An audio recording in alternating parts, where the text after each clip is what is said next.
Vaikom Thalayazham Thottakam service സഹകരണ bank വാർഷിക പൊതുയോഗവും വിദ്യാഭ്യാസ അവാർഡ് വിതരണവും നടന്നു. വാർഷിക പൊതുയോഗത്തിൽ ബാങ്ക് പ്രസിഡന്റ് എം.ആർ. ബോബി അധ്യക്ഷത വഹിച്ചു. തോട്ടകം ബാങ്ക് ഓഡിറ്റോറിയത്തിൽ വെച്ചാണ് വൈക്കം തലയാഴം തോട്ടകം സർവീസ് സഹകരണ ബാങ്ക് വാർഷിക പൊതുയോഗവും വിദ്യാഭ്യാസ അവാർഡ് വിതരണവും നടത്തിയത്. യോഗത്തിൽ ബാങ്ക് പ്രസിഡന്റ് എം.ആർ. ബോബി അധ്യക്ഷത വഹിച്ചു. സഹകരണ മേഖലയിലെ ഒറ്റപ്പെട്ട ചില സംഭവങ്ങളുടെ പേരിൽ ബാങ്കുകളിലാകെ കുഴപ്പമാണെന്ന പുതുതലമുറ ബാങ്കുകളുടെ പ്രചരണത്തിനിടയിലും തോട്ടകം സഹകരണ ബാങ്കിൽ നിക്ഷേപം വർദ്ധിച്ചതായി അധ്യക്ഷ പ്രസംഗത്തിൽ പ്രസിഡന്റ് പറഞ്ഞു. സെക്രട്ടറി കെ ഷിജു റിപ്പോർട്ട് അവതരിപ്പിച്ചു. യോഗത്തിൽ ദീർഘകാലം ബാങ്കിന്റെ പ്രസിഡന്റായി മികച്ച പ്രവർത്തനം കാഴ്ചവെച്ച കെ രാധാകൃഷ്ണൻ നായരെയും പ്രസിഡന്റായിരിക്കെ വൈക്കം ബ്ലോക്ക് പഞ്ചായത്തിന് നിരവധി പുരസ്കാരങ്ങൾ നേടിക്കൊടുത്ത അഡ്വക്കേറ്റ് കെ രഞ്ജിത്തിനെയും SSLC +2 ബിരുദമടക്കം വിവിധ പരീക്ഷകളിൽ മികച്ച വിജയം നേടിയവരെയും ഉപഹാരം നൽകി അനുമോദിച്ചു. നിർധന രോഗികൾക്ക് ചികിത്സാ ധനസഹായവും നൽകി. Vice president VN ഹരിയപ്പൻ,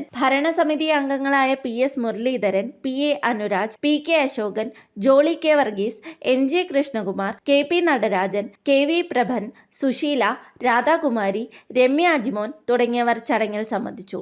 news bureau, Vaikom. ഈ ന്യൂ ഇയർ ന്യൂ ട്രെൻഡിനൊപ്പം തിളങ്ങൂ. സിറ്റി 2025 ന്യൂ ബിഗിനിംഗ് ഡിസംബർ 1 മുതൽ ജനുവരി 5 വരെ 2025 രൂപയ്ക്ക് പർച്ചേസ് ചെയ്യൂ. 2025 രൂപയുടെ ഗിഫ്റ്റ് വൗച്ചർ നേടൂ. ഇനി കളറായ കളക്ഷൻസ് തിരയാതെ എടുക്കൂ, അതും വമ്പൻ വിലക്കുറവിൽ. City Silks, the complete family shop.